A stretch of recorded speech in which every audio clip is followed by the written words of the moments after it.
Hello? Can we speak to Randy Caballero? Yeah, this is Randy. Randy, it's Nestor from the Boxing Voice. I'm live here with James. I know we're a little bit late. We've been texting, but we couldn't get a hold of you. Is it cool to go ahead with the interview? Yeah. I was trying to call and it wouldn't go through. Okay. Well, I definitely want to apologize for the rescheduling and then, of course, being late. But believe me when I tell you that I wanted to interview you very bad because I am very Right. impressed at what you were able to do in your last fight. I mean, it takes balls of steel to fucking go to another country and take on a guy that you don't know anything about when you're so young in your career. A loss could be detrimental at this point for you. And you went over there and you handled business. You knocked this guy out, man. Talk to me about that whole experience. I mean, traveling to Japan, fighting over there, the cheers, they were horrible for me. How was it for you? How did you react to that in the ring, hearing those cheers? You know what? To me, it was one of the most great experiences of my life so far. Like I told everybody, this is just the beginning. We still got many more journeys to go. This is just one, and we have to go to Japan and put on a great show, and that's what I wanted. I wanted not only, too bad it wasn't televised, but everybody did get to see it after. But going into Japan, I was pumped up. I was ready to go. I made sure when I went out there, I was 110% ready to get that win because I knew after this fight, my doors were going to open, and our next shot was a world title, and I wasn't going to leave that place with the loss. And I went in there and gave everything I had.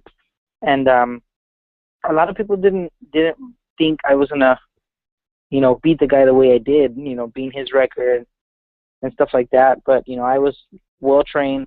I was confident that I was gonna go in there and take care of business in there. And fighting in a different arena, it was something else. I didn't get no boos. I was surprised. They were really nice and respectful.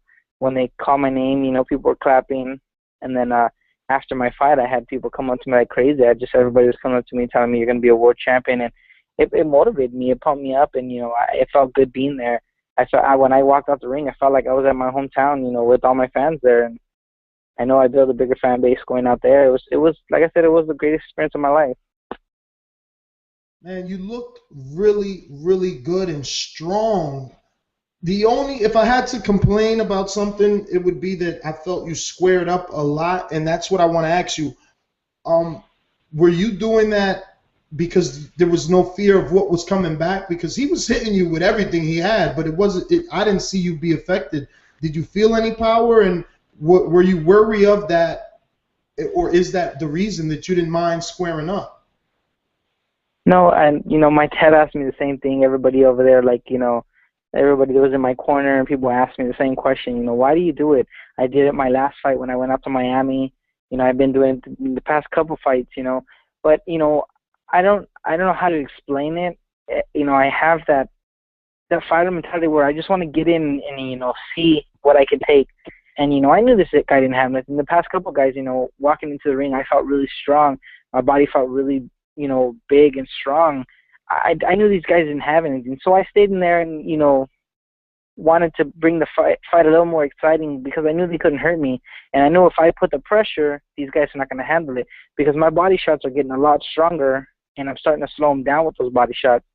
And as the later rounds go, these guys can't go anymore, so I just stay in there and just let them give it all they got, so they're dying out with my punches being thrown and their punches trying to hurt me, which is not working, and I'm just, putting the pressure and getting tired even more.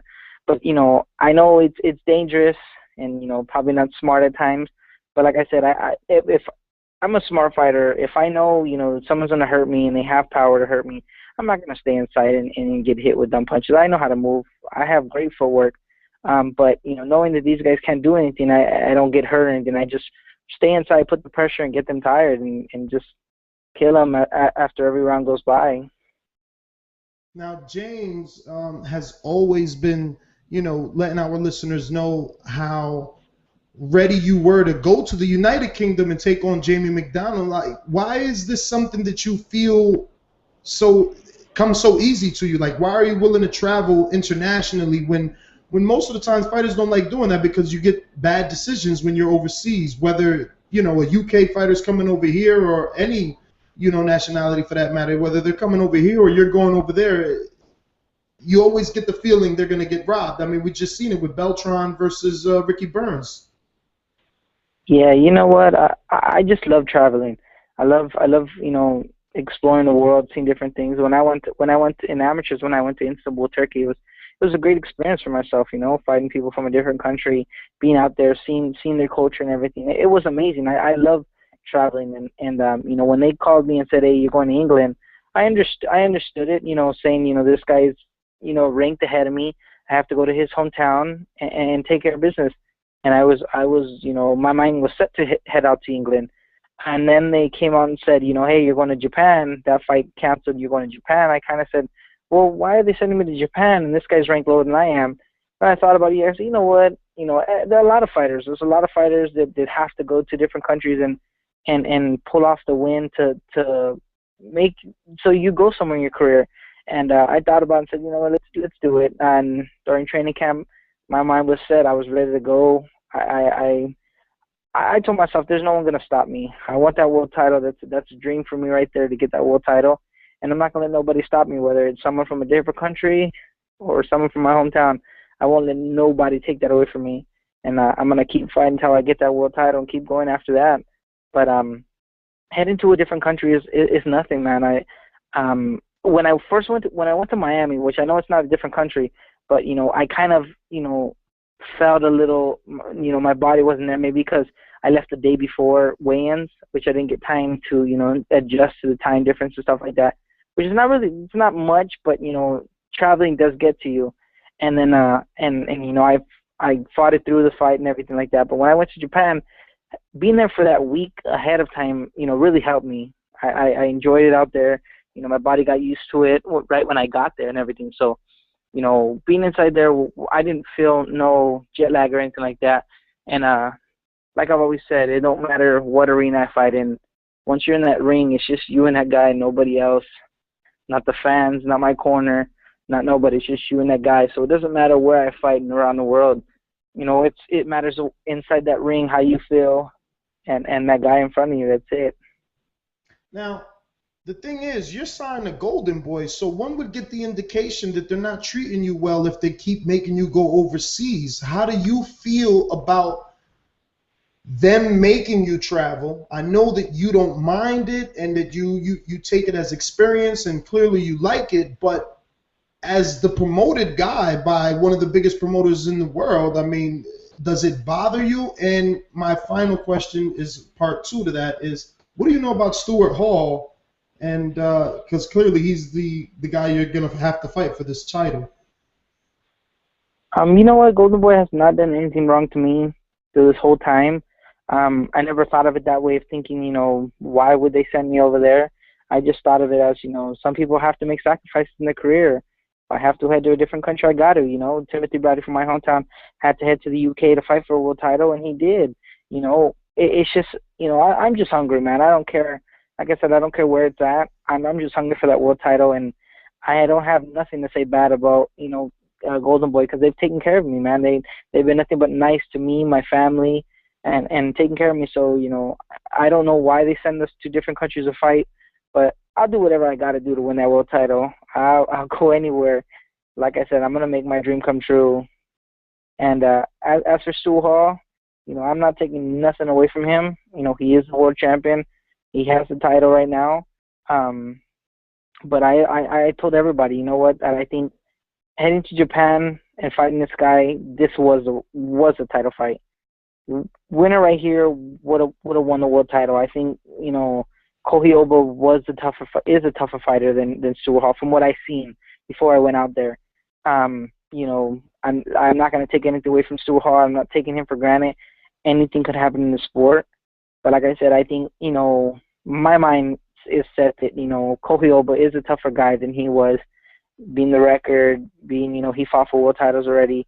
I'm going to head out to whether if I have to head out to England or if it's here in my hometown, my mind's going to be set the same, that I want that world title, and I'm not going to let him stop me, especially him. Hopefully he mans up and the champion that he is, he signs that contract so we can make this fight happen. A lot of people want to see it happen in his hometown, my hometown. Let's just make this fight happen, and let's see how it goes after that. I'm ready to go. I want that world title. I'm hungry, so hopefully he signs that contract. Well, that's my last question. So, Vic or James, jump in. Hey, Randy. So, your last 5 fights, you basically got on a nice little 5 knockout streak here. And it hasn't always been the case. So if someone was looking at you earlier in your career, you wouldn't necessarily think of you as a knockout artist, but it seems like you kind of came into like a whole other style.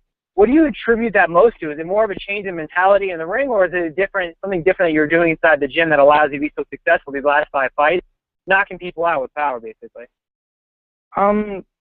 You know, it all started with that body shot. You know, I've always had a dangerous body shot. I just never used it. You know, I never capitalized on it. You know, our training camps are the same. You know, this last one was a little different, you know, using the nutritionist, you know, the food that I was eating, my body felt a lot better. I wasn't, you know, I don't struggle making weight, but this time, this fight, we just hit 118 easy. But I don't know, I wouldn't consider myself, you know, a knockout artist as well. You know, knockouts come. If they come, you land on the right spot, it's going to hurt. But, you know, I consider myself as a fighter that, you know, breaks a fighter down. And when I know I have him out, I just go for the kill. It's funny that you mentioned that, too, because I tell people about this to go back and watch this replay. When you were fighting Jesse Cruz, I believe it was, on Friday, or Fox Sports, you knocked him down, and then you walked up to him when he got up on the count of 10, and you kind of swung the biggest punch I think I've ever seen anyone swing after someone's been knocked down. And now you missed, though, but at the same time, you could see it was clear death intentions. You were trying to knock this dude's head off. So I kind of wanted to get, you're such a jovial character outside the ring. You're very calm. You have a calm demeanor. But there's something different that I've seen in you, that I've ever seen in you in that one moment right there. So I kind of want to get your, when you see your opponents hurt, kind of explain to me what exactly is going through your head. My mind is to finish, man. You know, I don't, not in the set that I want to, you know, hurt them or put them in the hospital. It's just I want to finish this fight and let the world know what kind of fighter I really am. You know, in the ring, you just have to have that mentality to just kill and just finish the guys. You know, and these last couple fights is what I've been able to do. A lot of people tell me, like, who are you inside that ring? Like, you know, outside the ring, you're just a nice, sweet guy. You know, I go up to people, I'm friendly, joking around. You know, I'm just a family guy, you know, but once I'm in that ring or once weigh-ins come and you're staring face-to-face with that guy, I'm a whole different person. And you have to. You can't be that soft guy inside the ring. You have to, you know, go for that you want to win. And especially being from where I am, you know, how I grew up, I have a dream, and I'm going to make sure I accomplish that dream. And I'm going to keep going and not let nobody stop me. I'm hungry, and I'm going to keep going.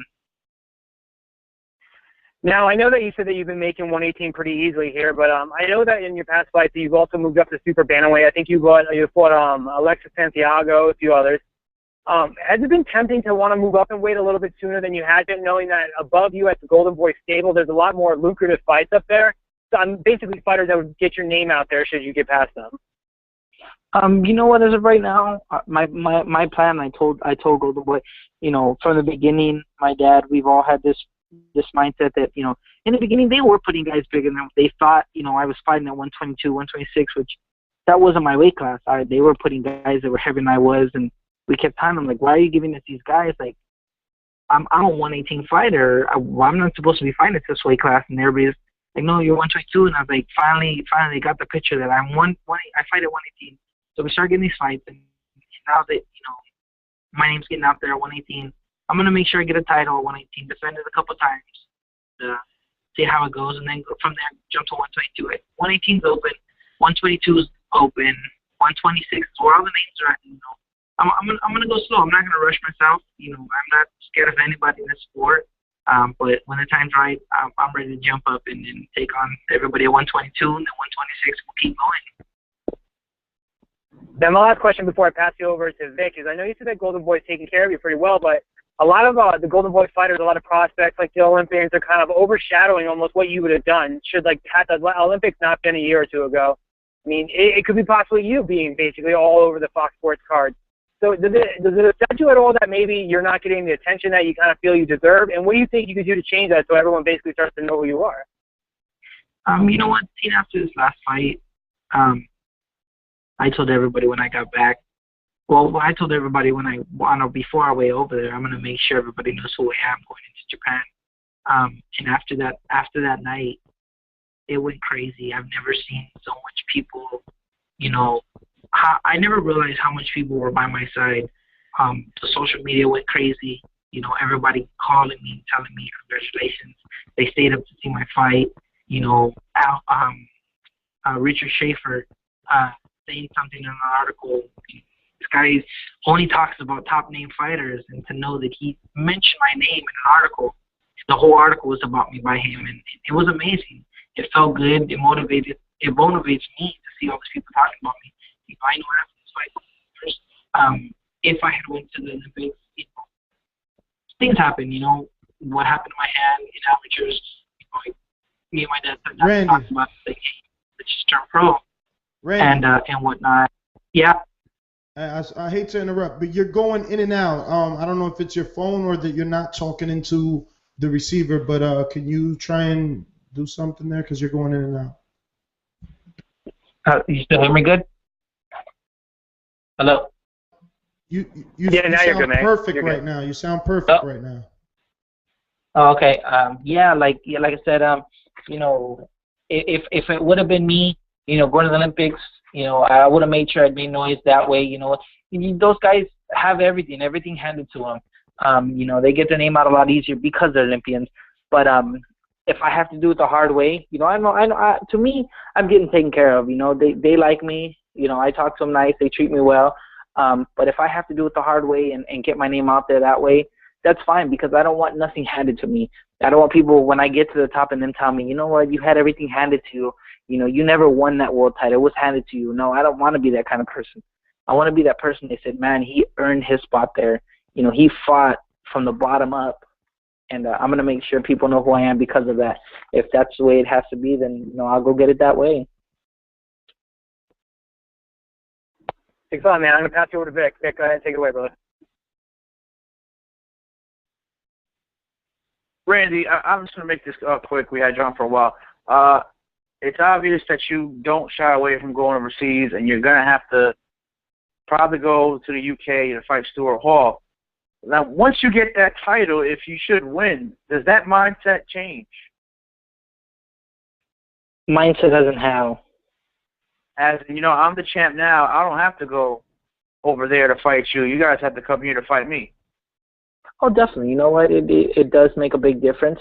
You know, winning a world title, we could call a lot more shots. But like I said, my job is not to, you know, call the shots and whatnot. That's for Golden Boy, my Cameron Duncan, my dad, as being my coach. You know, they have to say so. You know, whatever they say goes. My job is just stay 100% inside the gym, train hard for whoever they put in front of me. I'm not the kind of person that's gonna open my mouth and say, hey, you know what? No, I'm not going over there.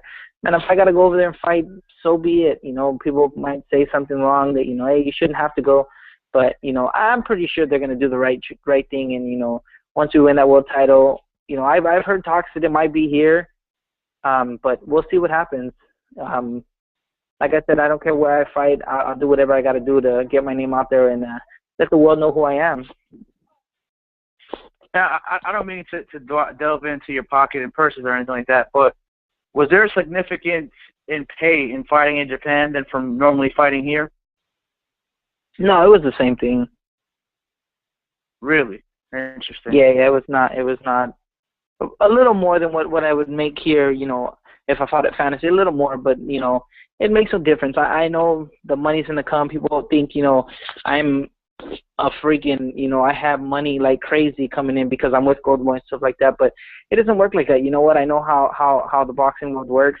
You know, once that world title comes, I know I'll be making the money that, you know, everybody thinks I'm making. But you know, money's not. I'm not a person that. I didn't come into the sport, you know, telling myself, oh, I'm gonna be a millionaire. You know, my weight class don't make that much money, but I know the money's gonna come sooner or later, and I'm gonna make enough money to, you know, take care of my family. And once it's time to retire, I'm not thinking about retiring now, but you know, when I have the money, I invest it right. And when it's time to retire, I'm old enough to get out of this sport. I'm gonna make sure I have the money to secure my family with a nice house and live happily. I'm not the kind of person, like I said, I'm not the kind of person that came into this sport hungry for money. I love the sport, and I don't want to be the kind of person that's pulling fights away because they're not paying me enough or stuff like that. I'm not like that, man. I just love being inside that ring and putting on a good fight for everybody, all the fight fans that support me in my career. And the reason I ask that is because, you're at a weight class where there aren't many American fighters that are, top 10, top 15, top 20, especially the big names being in Japan, whether it's one of the Kameda brothers or Yamanaka. So let's say you get that title, it almost seemingly feels like to get a decent, or not a decent, but a very good purse, you might have to travel getting to fight one of those guys in Japan because they, Japan loves their boxing, and they love the Kameda brothers, and they love Yamanaka. So, I mean, if it comes down to that, I'm guessing you're going to have to travel again, no? If it comes down to it, that's what I got to do. Like you said, if it comes down to it, the money, they going out there and having to do all that, if I have to, I will. I'm not scared to go into anybody's hometown. I know how it feels for people to come. I felt the same way, thinking everybody's they bring from Puerto Rico to come out here to fight me in my hometown. I know exactly how they feel. It does get a little nerve-wracking, heading to someone's hometown. But like I said, I was hungry. I wasn't gonna let nobody stop me, especially him in his hometown. I was gonna make sure I take care of business out there. But if I have to do it again, I will. But let's just hope I don't have to. And they do bring all my fights that I want out here in my hometown. If not my hometown, here in the U.S., so I don't have to travel. Hopefully Vegas, stuff like that would be nice. But only time will tell what they have planned for me. And my last question before I get Ness back on and wrap this up. The number one guy at 118 is still seemingly Anselmo Moreno. He fought not too long ago, looked very good. What's your opinion on him, and how do you see a fight like that with him playing now? I seen the fight before I left. It was before I left to Japan.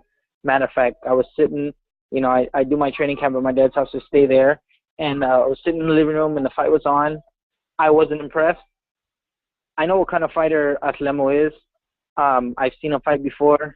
He has a good style, a good boxing style. I wasn't impressed that fight. If I walked into that one, I'd make sure I come out victorious in that one because, I do a lot better with guys that have, a lot of boxing style, due to somebody that comes in and just starts going wild. But I wouldn't take anything away from Anselmo. He's better in the sport, a tough guy. He, hard to hit sometimes. But, like I said, seeing the last fight, I wasn't impressed. And I think, it'd be a good fight if it was to happen. Those are my questions. Thank you, Randy. Ness, take it away, brother. No problem. Thank you. Yeah, Randy, man, thanks for coming on, and we do apologize, for, the rescheduling. But before I let you go, can I ask you how much more in weight you think you could go up? Like, where do you think you can end your career off? In the fact of weight class? Yes. That I don't know. Like I said, only time will tell where we go in weight class. I'm gonna take it step by step. Win a world title at 118, jump to 122, see how that goes. From there, hopefully win world titles there. Jump to 126, and like I said, I'll keep going as far as my body can take it. When I know the time is right and I'm not performing the same, my body's not the same inside the ring, inside the gym. I know when the time is right, and I'll get out of the sport at the right time. But right. As of now, I'm going to take it step by step and work my way from 118 up. All right, man. Well, thank you very much again for doing this interview, man. We hope to see more of you. And, of course, wish you the best with Stuart Hall and negotiations and as well as the fight. Thank you. I appreciate everything. I appreciate you guys having me on the show.